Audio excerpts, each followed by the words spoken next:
Hi guys, thanks for joining us on the Appointiv video support series.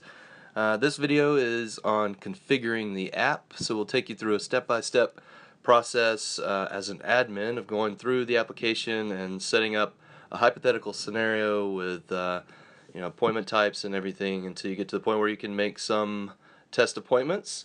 And the whole scenario is here in step-by-step fashion in the user guides. So I'll show you how to get to that first. You just go to user guides and then follow through each of the steps.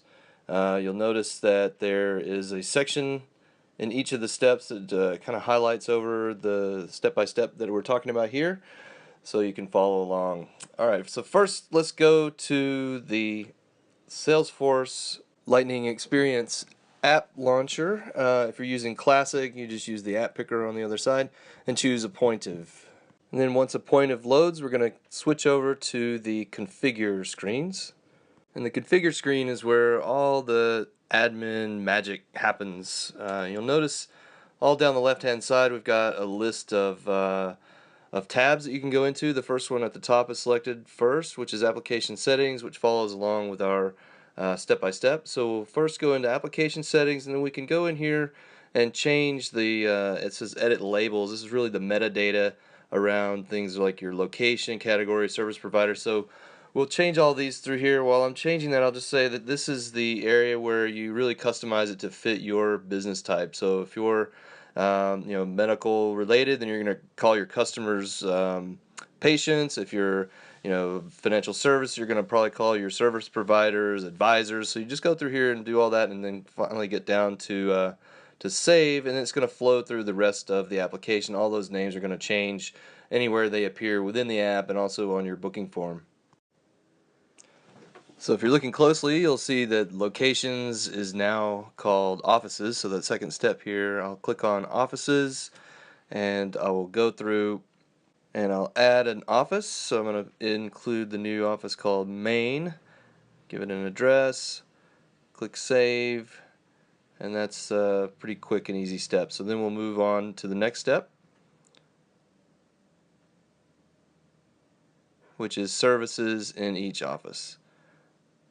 This is where I'm going to pick the types of services that we provide. So I'm going to add a new service in the main office. So I click that location, name the service, accounting, save that, and then within the main office there are no tick boxes on any services, so I just want to click accounting and save that so that the accounting service is now associated with the main office. So continuing down the list, next up is resources. So click on that tab. And now resources are things that you include in your appointments. Things like people and rooms and things like that. So in this example, we're going to have an advisor, and we're going to have advisors and rooms. And resources it's really nice because they're created in categories. So you could have a requirement for a advisor and a room, but you don't care exactly which one. You just want the first one available to be able to be chosen. So that's how we do that here. So we create the category first. So the first category I'm going to make is my advisor category, and you'll notice that I get the choice. I've got three choices here. I can make that a human resource service provider, human resource non-service provider, or non-human. So that's basically service providers, assistants, or things like rooms. So this first one is a human resource advisor, and they are a provider. So next up, I'm going to add another category called rooms. So rooms is obviously the non-human resource. So click there, save that. I can see here on this column how many resources there are. If there's a red 0, I want to go into the rooms and I want to create specific rooms.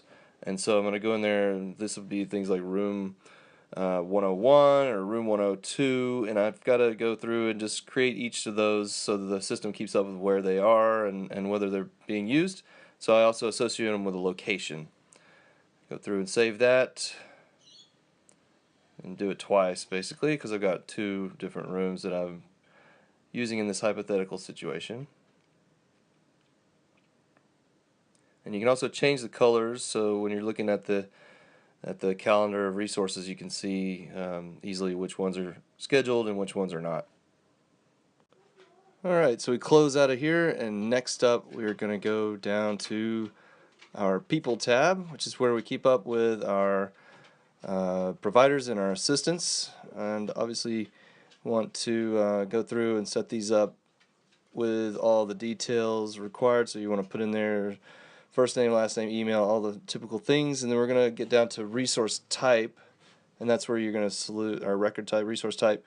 That's where you choose what you've previously created. Give them a color. This is pretty important to get everybody with different colors because they'll show up on the main calendar. And then this overbooking limit, this is basically going to be something we'll talk about a bit later, a little bit more advanced. So we'll just leave that for now at 1. And then you can add in and choose a profile picture for them as well. Alright, and save that. And so that profile picture is going to show up on the booking tool for your customers if you choose to. And then we're going to click here on the calendar feed, so just a toggle switch, yes or no. And that's basically going to send the user a authentication link, and once they authenticate, they will be then subscribing to the calendar. So they'll get Appointiv calendar events pushed out to their personal calendar. Alright, next is where we're going to say which people can do which services in which locations. So in our example, we've got Thomas Magnum. He's an advisor, and in the main office he can do accounting, but you might have other categories like financial advice. So this is where you would say which advisors can do which specific type of activity. Click Save. Alright, and now we're getting to what I consider the more fun part, because it changes more often. You don't really have your people changing that much, but now we get to appointment types. Now these are where you list out the actual services that are going to show up on your public-facing booking form. So you've got your appointment type name, the category that it's in, you give it a time limit, a price, which can also be 0. And then the number of number of participants. If it's greater than 1, that's going to be a class. So I've been creating this example accounting consultation. It's nice to put the time in brackets there so your customers see that. But I'll give a description here and save it, just as in the walkthrough. Alright, so that's saved, and now we go down to resources. So we need to put the resources into the appointment, so select the service and the appointment type, and then the first resource is always going to be the provider. So I've got different types of providers. I'm going to put advisor on there, and then you can choose a specific advisor. So the one appointment can only be done, for example, by one provider, or you can have any, which means that anybody in that category can take that appointment as long as the rest of the resources are also available. So let's go add another resource. So in this example, we're going to have advisor and room required. So let's go and add another resource and then choose rooms as the specific type of resource. And now if you'll remember our earlier step under the room resource category, we already created room 101 and room 102 and associated them with our main location. So only if those two resources are available, or one of those two, plus an advisor, only if all of those resources are available will this appointment show up as available to your customers. Alright, next let's go check out your web form. So this is something, the first time you come here you'll have to register, so you type in your company name and give it permission, but once you've done that, now we go to click on that button, we go to see the web form. And right here it's pretty generic, so we'll go back into the system and go to the branding tab. This is where we make it look like your company using your company's colors. You can use the hexadecimal codes here if you know those off your websites. You can go use a color picker to grab those. But as you make the changes, you'll see that they happen here in real time, which is really nice for giving you an idea of what it's going to ultimately look like. It's pretty self-explanatory. You can change all of the different colors and the text colors as well. This section is where you can enter in your terms and conditions. So when a customer goes to fill out your booking form, they have to agree to those terms and conditions. That could be things like your your cancellation policy and things of that nature. Then we can change the colors of your booking button, and then you just click on that generate HTML code, and you can embed that in your website to open up the booking form. Alright, so let's save that, and then we'll go back up. Click OK. We'll go back up to the web form link, and when you open up the link this time around, you'll see those changes have been propagated across. So let's go back now, and we'll go to the schedule manager, which is where we'll do our last major setup step, which is to give our providers a schedule of times that they're available.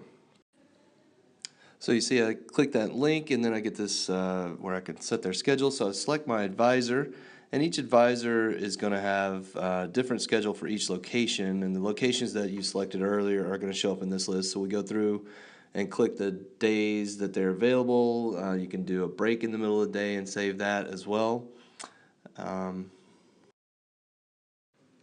And the only thing you really need to worry about there is you can't have the same person scheduled to be in two places at the same time. So they could be Monday, Wednesday, Friday at one location, Tuesday, Thursday at another, but just be aware of that. And that's pretty much it. You are done, or we are done with our step-by-step guide here, and so I'll just take a couple minutes now to show you around. So if you're going into the true availability, which is going to show you, right here we got our Thomas Magnum appointments. It's going to show us only white times or times that are available, and that means that for this particular appointment type, everything that's required for that is available. So anywhere that I click on the calendar, it's going to let me create that appointment. So that's why I call it true availability. You just know that it's absolutely going to work. Click here to open up existing customer list. So the little check mark will add that customer into the list.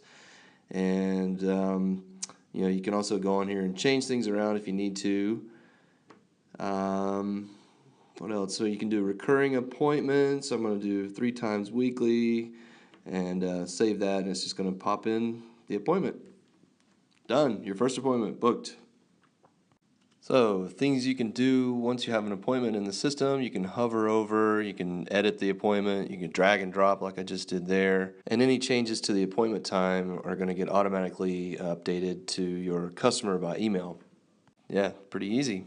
So go back and reset the filters. I can see all the different appointment types that we have saved, and easily select different appointment types to filter that down even further.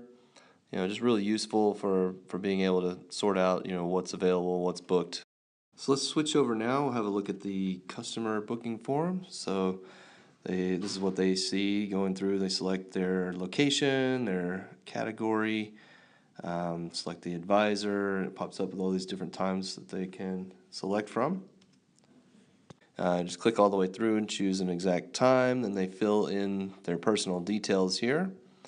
And Appointiv is going to notice if that email address is somebody that's already in your Salesforce system. This is going to create an event against that lead or contact. Say click here that you're not a robot and sign all the way through. You can put some notes in there. Those will show up as well. Adding to the wait list, we'll go over that in another future video. But finalize this, click appointment, and there you go. Success. We've got a confirmation here, and they'll also receive a confirmation in their email. So there you go. Hope that was enjoyable and informative. So we set up Appointiv and also had a little demo within 15 minutes. But look forward to seeing you guys again on future videos. We'll be posting more up on our support site at support.appointiv.com. Thanks a lot.